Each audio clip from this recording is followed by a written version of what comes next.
고린도후서 5장 1절. 만일 땅에 있는 우리의 장막집이 무너지면 하나님께서 지으신 집 곧 손으로 지은 것이 아니요 하늘에 있는 영원한 집이 우리에게 있는 줄을 아느니라. 오늘은 고린도후서 5장 1절 말씀을 통해서 성도의 소망이라는 그러한 제목으로 부활절 예배를 함께 드리도록 하겠습니다. 모든 식물들이 싹을 내며 꽃을 피우는 이러한 시기에 부활절을 맞이하면서 자연이, 우리 앞에 있는 저 대자연이 부활의 의미를 우리에게 더욱 생생하게 보여주는 것 같습니다. 창문 너머 나풀거리는 푸른 잎사귀들과 바람에 날리는 꽃잎을 보면서 어릴 때 많이 듣던 봄처녀 제 오시네 아름다운 가락이 귓가에 맴도는 것 같습니다.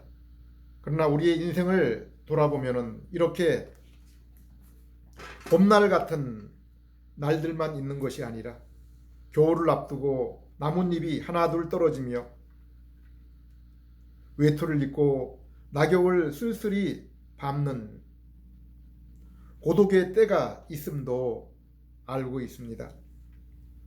이처럼 만물에 푸르름과 생동이 있고 또 한편으로는 낙엽과 죽음이 있는 것처럼 우리 인생에도 이와 같음이 있는 것을 부인할 수 없습니다.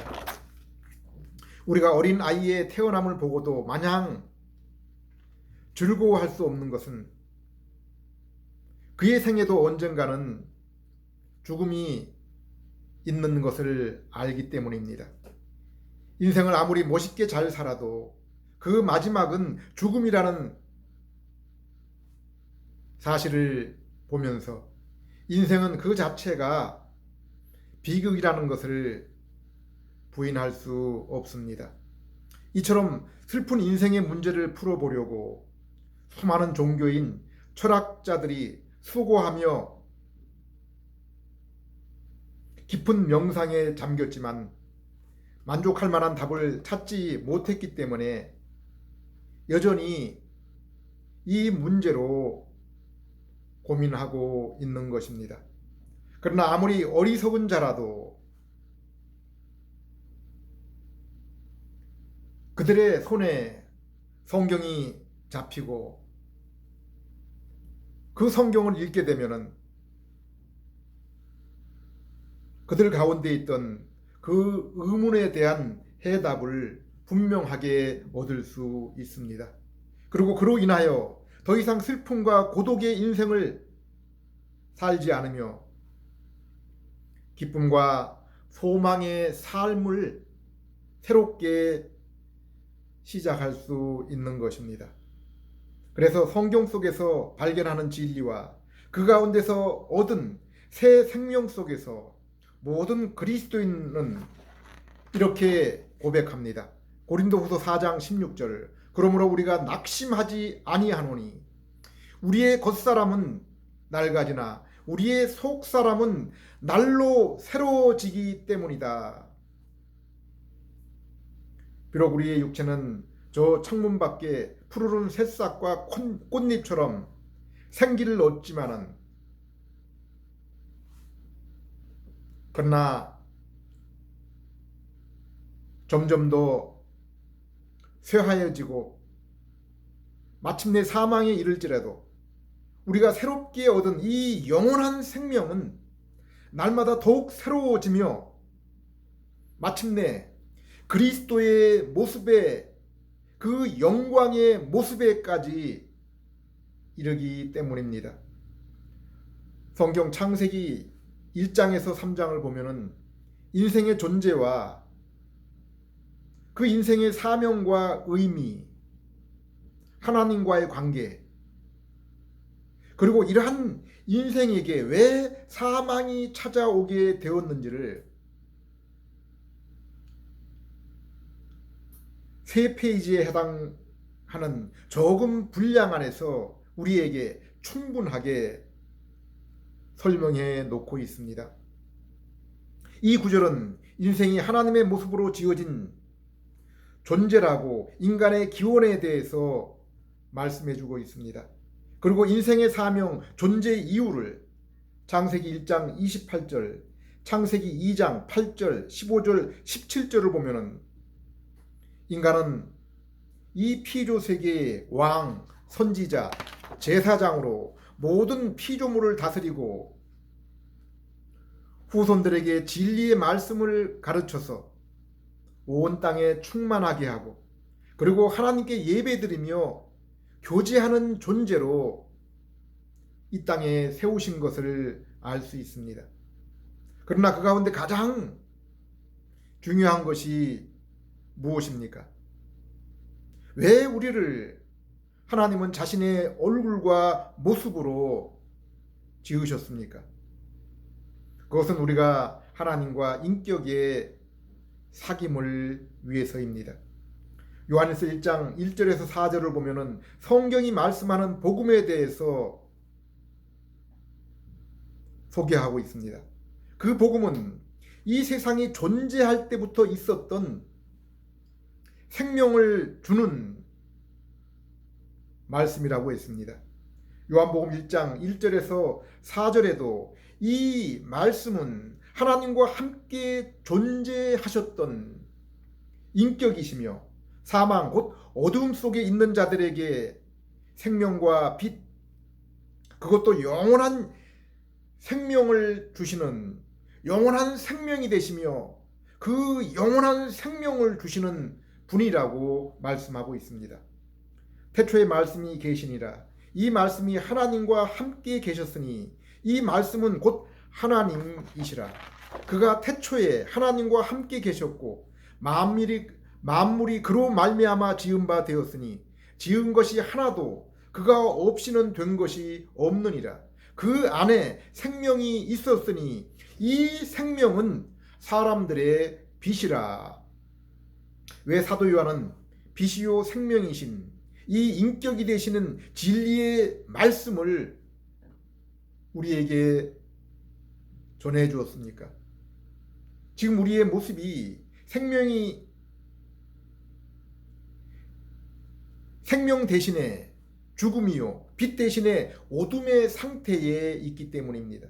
바울은 이러한 모습에 대해서 에베소 2장 1절에 허물과 죄로 죽은 모습이라고 저와 여러분 모든 인생의 현재의 상태에 대해서 표현하고 있습니다. 그런데 우리는 이처럼 성경이 말씀하는 죽은 상태인데도 불구하고 이렇게 호흡하며 움직이며 일하며 다른 사람들과 교제하며 살고 있지 않습니까?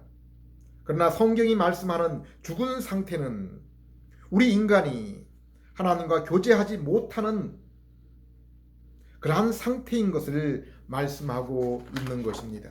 그러나 우리가 이 영원한 생명이요 빛을 주시는 예수님을 믿을 때 우리는 하나님 아버지와 예수 그리스도 그리고 믿음 안에서 함께하는 참 성도와 사귐을 누릴 수 있게 된다고 했습니다. 그리고 성경이 말씀하는 참 기쁨은 우리 인생이 이렇게 하나님 그리고 참된 성도와의 사귐을 통해서 얻게 된다고 했습니다. 그리고 그 사귐이 깊어질수록 그 기쁨 또한 더욱 풍성해진다고 했습니다. 그래서 시편의 시인은 하늘에서 내가 사모할 분은 오직 주님밖에 없으며 땅에 있는 성도들은 귀한 자들이니 나의 모든 즐거움이 그들에게 있도다라고 고백하고 있는 것입니다. 지금 저 러시아 크렘린 궁에 있는 푸틴을 보십시오. 그 땅의 부와 권력의 모든 것을 한 손에 가지고 있지만은 그 심령 속에 이러한 기쁨과 즐거움, 평안이 있겠습니까? 이 이 땅의 거룩한 성도들의 삶이 왜 이토록 힘이 듭니까? 우리에게 위로와 참된 기쁨이 되는 진실한 성도들이 이 땅 가운데 드물기 때문이 아닙니까? 다시 창세기로 돌아가서 이처럼 하나님의 형상으로 지음을 받고 이 땅에 하나님의 부왕으로 모든 것을 다스리고 가르치는 존귀한 사명을 가진 인생이라 할지라도 그에게 가장 귀한 것은 이 모든 것을 우리에게 허락하신 하나님이요 그리고 하나님과의 관계입니다. 그러므로 하나님은 이 모든 것을 다 허락하시면서 창세기 2장 17절에 단 한 가지 금지 명령을 우리에게 주십니다. 선악을 알게 하는 나무의 열매는 먹지 말라. 내가 먹는 날에는 반드시 죽으리라 하시니라. 이것은 인생에게 있어서 인생이 비록 모든 피조물을 다스리고 주관하는 상태에 있을지라도 자신의 존재의 기원과 의미를 결코 잊지 말라는 것입니다. 너희가 이 모든 것을 행하되 나의 뜻 가운데서 행하라. 곧 하나님의 그 선악의 기준을 따라 살라는 것입니다. 인간이 이처럼 하나님의 모습으로 지음을 받아 에덴 성전에서 날마다 하나님의 얼굴을 보며 맡기신 사명을 감당하며 살아갈 때 인생에게 영원한 생명 그리고 영원한 안식의 소망이 있음을 생명나무와 안식일을 통해서 우리에게 분명히 보여주고 있습니다. 그런데 인간인 아담이 사단의 유혹으로 이 선악과를 따먹고 만 것입니다. 이것은 이제 내가 하나님의 주관, 하나님의 그 기준을 따라 사는 것이 아니라 내가 만든 선악의 기준을 따라 내가 스스로 세상과 인생의 주인과 주관자로서 하나님처럼 살겠다는 것입니다. 잠언서에 두 사람이 서로 의합치 아니하고 어떻게 동행할 수 있겠느냐라고 말씀했습니다. 아무리 함께 사는 부부라 할지라도 서로 마음이 같지 않고 뜻이 같지 않으면 아무리 육체적으로 가까운 거리에 있을지라도 가까운 사이에 있을지라도 진실한 교제는 이룰 수가 없습니다. 그러므로 선악과 금지 열매를 따먹은 아담 곧 인생은 이제 하나님과 진실한 교제를 이룰 수가 없게 된 것입니다. 이것이 성경이 말씀하는 인간의 죄의 상태요. 그러므로 바울은 너희가 죄와 허물로 이제 죽었다라고 죽어 있는 상태라고 말씀하고 있는 것입니다. 아담은 선악과를 따먹음으로 죄로 인해 더 이상 하나님께 기쁨으로 나아갈 수 없어서 하나님이 부르실 때 두려워서 나무 뒤에 숨었습니다. 하나님은 스스로 나는 공의와 인자의 하나님이다라고 하셨습니다. 우리 하나님은 모든 일을 올바르게 판단하시고 심판하시는 분이십니다. 또한 우리 하나님은 사랑과 자비이시기 때문에 자신의 모든 것까지 내어주시며 우리에게 사랑을 베푸시는 분이십니다. 그러므로 하나님을 닮은 그 백성 또한 미가서 6장 8절을 보면은 공의와 인자를 행하며 그로 인해 겸손하게 우리 하나님과 동행하게 된다고 했습니다. 그러므로 공의의 하나님은 그분이 하신 언약에 성실하시며 그로 인해 아담은 하나님과의 교제가 끊어지고 하나님과 사귐을 나누었던 에덴 동산에서 쫓겨나게 됩니다. 그러므로 선악과를 먹고 범죄한 인간에게 가장 먼저 찾아온 사망의 형벌은 바로 하나님과 교제가 끊어진 영적인 사망의 상태입니다. 그 이후에 죄인인 모든 인생에게 육신의 사망이 찾아왔습니다. 그리고 마지막 사망은 심판의 주 되시는 예수님이 이 땅에 오실 때에 이루어질 것입니다. 그것은 사단과 그의 종들 불신자들이 영원히 있게 될 지옥입니다. 데살로니가 후서 1장 8절 9절 하나님을 모르는 자들과 우리 주 예수의 복음에 복종하지 않는 자들에게 형벌을 내리시리니 이런 자들은 주의 얼굴과 그 힘의 영광을 떠나 영원한 멸망의 형벌을 받으리라. 마태복음 25장 41절 또 왼편에 있는 자들에게 이르시되 저주를 받은 자들아 나를 떠나 마귀와 그 사자들을 위하여 예비된 영원한 불에 들어가라. 성경은 이처럼 선악과를 따먹은 아담의 모든 후손 곧 모든 인생에게 이와 같은 세 단계의 사망이 이를 것이라고 했습니다. 또한 지금 생명과 호흡이 있는 모든 인생 또한 첫 번째 사망, 곧 주님과의 영적인 교제가 단절된 상태로 살아가고 있는 것입니다. 그러나 하나님은 공의의 하나님이실 뿐 아니라 인자, 곧 사랑의 하나님이십니다. 그래서 죄로 인해 두려워 나무 뒤에 숨은 아담에게 짐승을 잡아 피를 흘리고 그 가죽으로 옷을 만들어 입혔습니다. 하나님은 죄인인 인간이 하나님이 임재하시는 성전에 나아갈 때, 성소에 나아갈 때 자신의 죄를 짐승에게 안수를 통해서 전가하고 그 짐승의 피를 제단에 뿌릴 때 자신의 죄를 씻음받고 하나님과 화해할 수 있었습니다. 그러나 히브리서 기자는 이것은 외형적이고 일시적이며 참된 것을 가르치는 모형이라고 말씀하고 있습니다. 하나님은 아담에게 옷을 입히시고 또한 창세기 3장 15절에 여인의 후손을 통해 너희가 당하는 이 죄의 문제를 해결해 주실 것을 언약했습니다. 우리는 이 언약을 아담 언약 또는 원복음, 최초의 복음이라고 부르고 있습니다. 이처럼 선악과를 따먹고 범죄한 인간은 하나님과의 만남의 장소를 쫓겨나 하나님과 낙원 대신에 죄와 사망 그리고 사단이 다스리고 있는 세상에 살게 된 것입니다. 그러나 창세기 1장 2절에 하나님이 세상을 창조하실 때 땅이 혼돈하고 공허하고 흑암이 깊음 가운데 있을 때 빛이 있으라 명하시고 하나님이 보시기에 아름다운 세상을 완성하신 것처럼 비록 세상이 죄와 사망, 악한 자의 권세 아래 있지만은 이 죄인들에게 복음의 말씀이 비친 것입니다.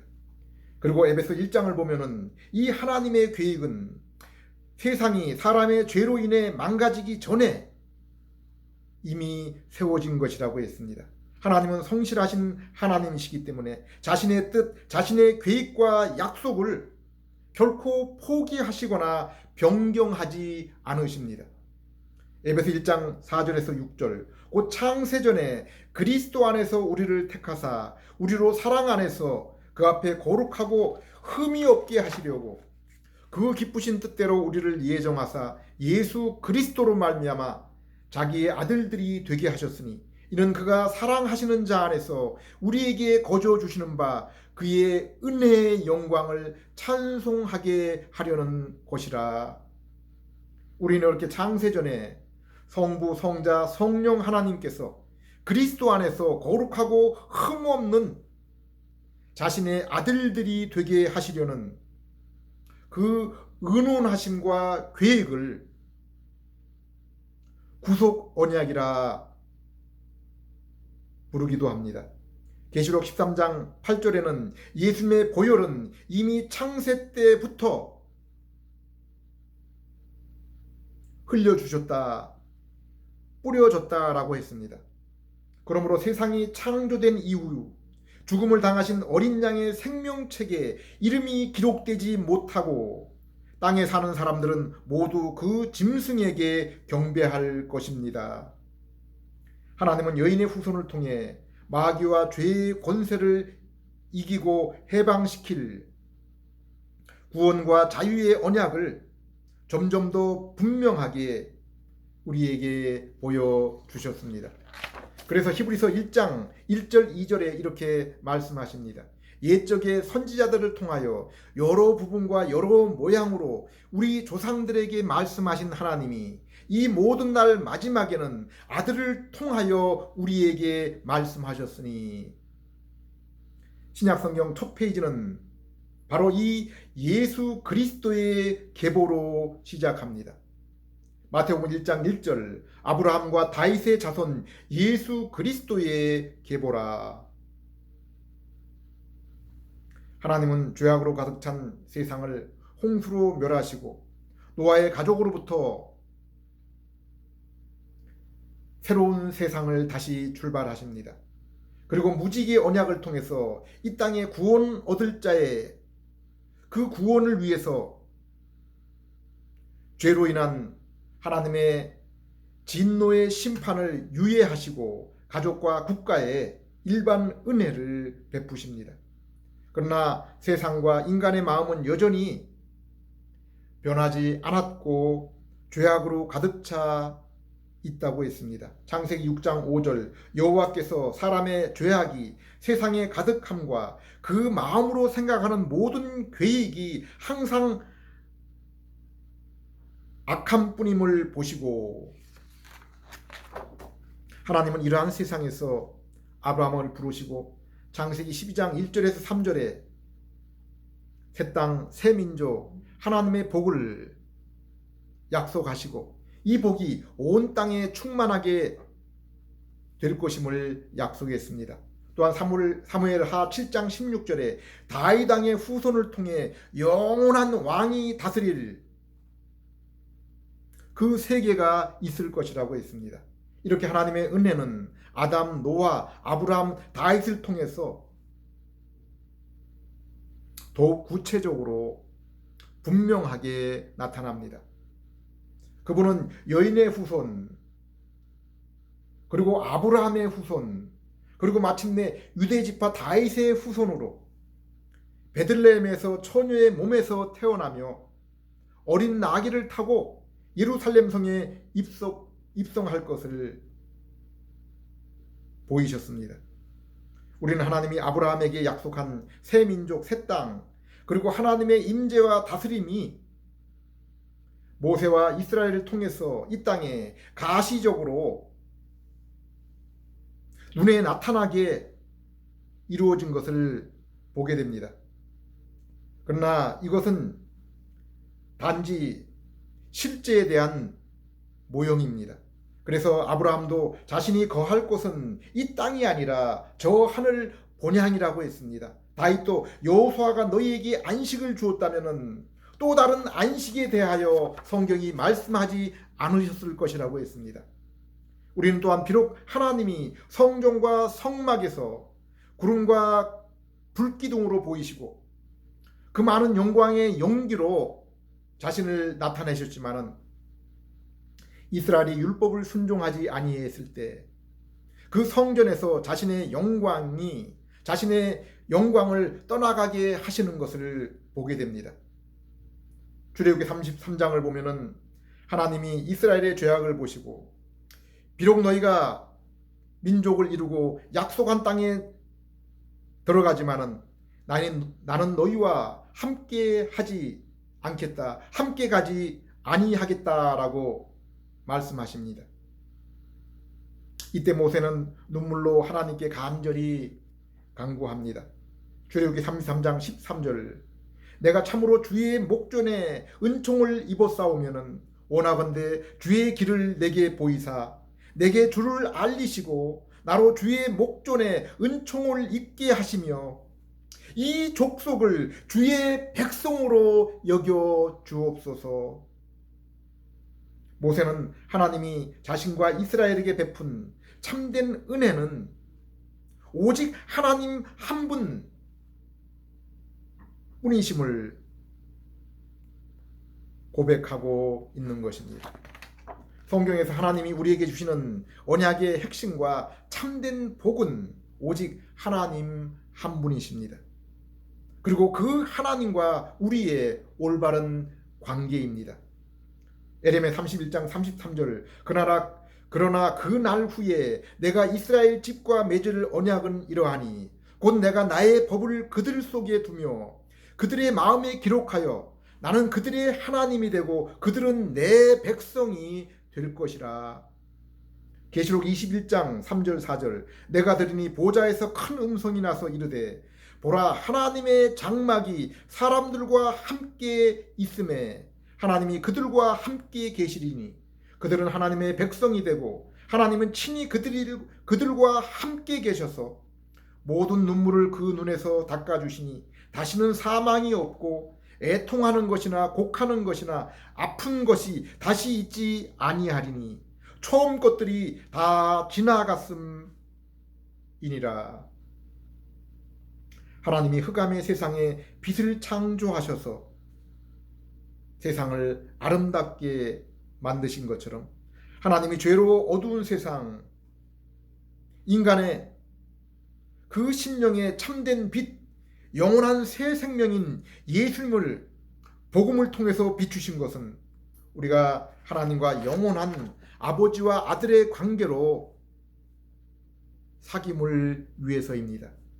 오직 이 사귐만이, 오직 이 관계만이 우리의 모든 아픔과 눈물을 닦아주시고 영원하고 진실된 기쁨이 되는 것입니다.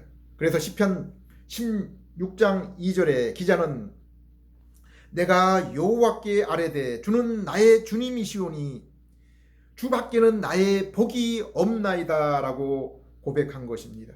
모세도 아브라함의 약속의 후손이 비록 가나안에 들어갈지라도 하나님이 함께 하심이 없으면 그들에게 아무 의미나 소용이 없음을 알고 눈물로 간구한 것입니다. 언약의 하나님은 우리가 우리의 모양으로 사람을 만들고 만물을 다스리게 하자 이처럼 삼위 하나님이 서로 의논하시고 약속하시고 그리고 이 세상을 창조하시고 사람을 하나님의 형상으로 만드시고 그리고 그 사람 아담을 에덴 성전에 두신 것입니다. 이처럼 성경은 하나님의 언약, 약속이 우리와 하나님의 관계를 만들어 주신다라고 말씀하고 있습니다. 그리고 이 언약을 받고 아버지와 자녀, 하나님과 백성에 관계된 우리는 힘써 순종함으로 그 관계의 올바름을 드러내고 그로 인한 사귐을 통해서 은혜와 기쁨으로 충만한 삶을 살게 되는 것입니다. 택한 백성 이스라엘을 하나님은 아브라함, 이삭, 야곱과의 언약을 따라 애굽에서 구속하시고 하나님의 백성 제사장 나라로 삼으셨습니다. 그리고 시내산에서 율법을 주시고 너희가 순종하면은 이 율법을 지키면 약속의 땅에서 복된 삶을 살 것이요 불순종하면은 그 땅에서 끊어지며 저주를 받을 것이라고 했습니다.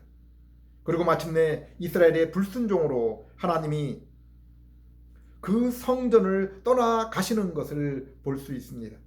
이처럼 하나님의 약속의 자녀일지라도 불순종으로 아담처럼 하나님과의 교제에서 쫓겨날 수밖에 없었던 것입니다. 신명기 6장, 신명기 30장을 보면 모세는 하나님으로부터 율법을 받을 때 이스라엘이 그 율법을 순종할 수 없고 그로 인해 그들이 그 약속의 땅에서 쫓겨날 것을 알고 있었습니다.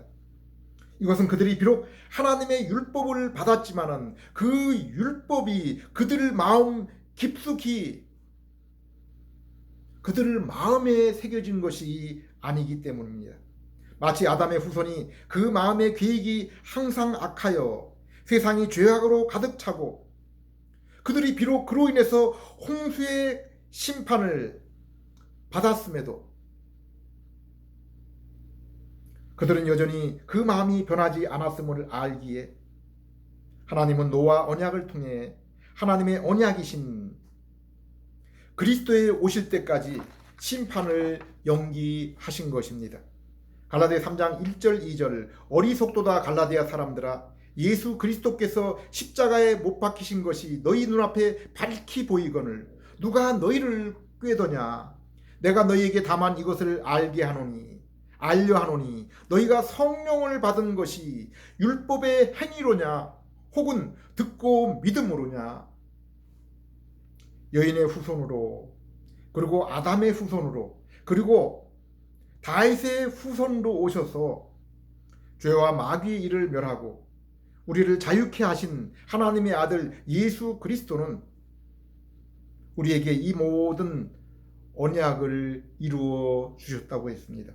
그것은 이스라엘이 비록 하나님의 백성일지라도 하나님의 율법에 순종하지 못해서 이루지 못한 것을 예수 그리스도께서 친히 이루셨다고 해서 새 언약이라고 부르는 것입니다.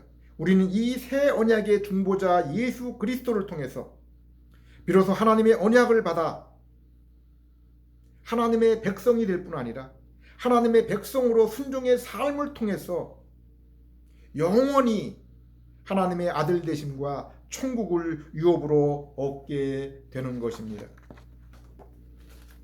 그래서 바울은 로마서 1장 5절에 우리가 예수 그리스도를 통해서 믿고 순종하게 되었다고 했습니다. 여자의 후손 예수님이 어떤 일을 하셨기에 우리가 이제 그분의 아들을 믿어서 구원을 얻을 뿐 아니라 참된 그 교제를 할 수 있도록 순종함을 얻어서 날마다 담대하게 하나님의 지성소 곧 하나님이 계신 그 보좌에까지 나아가게 되었습니까? 먼저 예수님은 십자가에서 우리 죄를 대신 지셔서 아담과 우리의 죄를 대속하셔서 하나님과 원수 관계에서 화해하게 하셨습니다. 또한 예수님은 아담에게 요구한 온전한 순종의 삶을 친히 육신을 입으신 하나님의 아들로서 모든 율법을 순종하는 삶을 통해서 하나님이 요구하신 의를 하나님이 아담과 우리에게 요구하신 의를 이루신 것입니다. 그래서 예수님을 믿음으로 예수님과 연합한 우리는 죄 사함과 함께 예수님의 의를 얻어서 죄의 용서뿐 아니라 하나님께 담대히 나아갈 의의 자격을 함께 얻은 것입니다. 그러므로 우리는 이제 더 이상 율법의 종으로 율법의 저주 아래 있지 않습니다. 비록 아직까지 우리 육신에 남아있는 옛 속성, 성품으로 인해서 우리의 육체가 사망에 이르며 날마다 죄를 지으며 그로 인해 고통을 받지만은 로마서 8장 31절에서 34절 말씀처럼 사단과 죄가 우리를 더 이상 우리의 죄로 인해 고소하거나 정죄할 수 없습니다. 이미 예수님의 십자가와 율법의 순종으로 하나님 앞에 죄의 용서와 의롭다함을 받은 의인으로 서 있기 때문입니다. 또한 우리는 성령님을 통해 새 성품을 받아서 죄와 정욕 대신에 의와 진리의 하나님을 사랑하며 순종함으로 살아가는 것을 기뻐하게 되었습니다. 비록 죄와 정욕을 사랑하는 옛 성품과 성령님을 통해 얻은 새 성품 사이에 우리의 심령 가운데서 내적인 투쟁이 우리의 전생에 걸쳐 이어지지만은 우리에게 주신 생명과 영의 양식이 되는 말씀과 마귀보다 더욱 능력이 있으신 마귀와 비교할 수 없는 그 능력 가운데 있으신 성령님의 내주하심으로 인해서 날마다 우리 안에서 죄는 더욱 죽고 의는 더욱 살아나서 더욱 그리스도의 형상으로 변화하게 되는 것입니다. 고린도서 3장 15절 16절 오늘까지 모세의 글을 읽을 때 수건이 그 마음을 덮었도다. 그러나 언제든지 죽게 돌아가면 그 수건이 벗겨지리라. 18절 우리가 다 수건을 벗은 얼굴로 거울을 보는 것 같이 주의 영광을 보매 그와 같은 형상으로 변화하여 영광에서 영광에 이르리니 곧 주의 성령으로 말미암음이니라. 오늘 이 아침 우리가 예수님의 부활하심을 기억하는 이유가 무엇입니까? 고린도서 5장 1절 만일 땅에 있는 우리의 장막집이 무너지면 하나님께서 지으신 집 곧 손으로 지은 것이 아니요 하늘에 있는 영원한 집이 우리에게 있는 줄을 아느니라. 예수님의 부활은 하나님이 거룩하신 몸으로 모든 율법을 순종하셔서 예수님의 부활은 우리 하나님께서 예수님이 거룩하신 몸으로 모든 율법을 순종하셔서 우리를 위한 하나님의 의를 대신 이루시고 우리가 지은 죄를 대신하여 십자가에서 우리의 모든 죄를 감당하셨음을 하나님이 인정하시고 받으시고 옳게 여기심을 예수님의 그 사망으로부터 부활을 통해서 증명하신 것입니다. 또한 예수님과 믿음으로 연합한 우리가 성령님을 모시고 영혼의 중생함을 입어서 이 땅에서 영적으로 날마다 하나님 보좌 앞에 나아가는 것처럼 이제 우리 예수님께서 다시 오시게 될 때 이 사망의 몸을 이기고 주님과 같은 영광의 몸을 입고 영원토록 아버지와 우리 예수님을 찬양하는 그 찬양과 교제를 우리의 두 눈으로 보며 우리의 그 몸으로 참여하게 되는 것을 소망하는 것입니다. 요한일서 3장 2절 3절 사랑하는 자들아 우리가 지금은 하나님의 자녀라 장래에 어떻게 될지는 아직 나타나지 아니하였으나 그가 나타나시면 우리가 그와 같은 줄을 아는 것은 그의 참모습을 그대로 볼 것을 인함이라.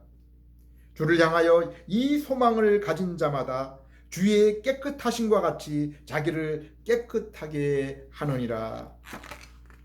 예수님의 부활을 기념하는 이 아침에 예수님을 믿는 자에게 임한 성령님을 통해서 날마다 하나님과 영적인 친교를 이루는 모든 자들이 부활하신 예수님처럼 이제 주님과 같은 예수님과 같은 그러한 몸으로 하나님을 뵈며 찬양하게 될 것을 소망하며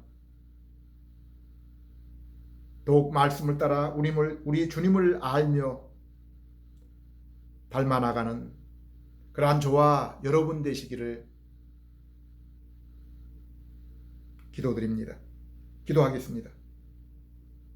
하나님 아버지, 아들의 부활을 통해서 저희의 죄의 용서와 의롭게 하심을 받아주시고 저희에게 주님의 몸과 같은 부활의 소망이 있게 하심을 감사드립니다. 새 언약을 이루어 주신 주님, 이 언약으로 하나님의 자녀되며 순종하는 새 마음을 받았사오니 주님 오실 때까지 우리 주님을 더욱 알아나가며 그 거룩의 형상을 닮아감으로 더욱 풍성한 그 주님의 친교를 이 땅 가운데 이루어가게 하시며 그로 인해 주님의 영광과 복음을 세상에 드러내는 그러한 저희들 될 수 있게 해 주시옵소서. 예수님 이름으로 기도드립니다.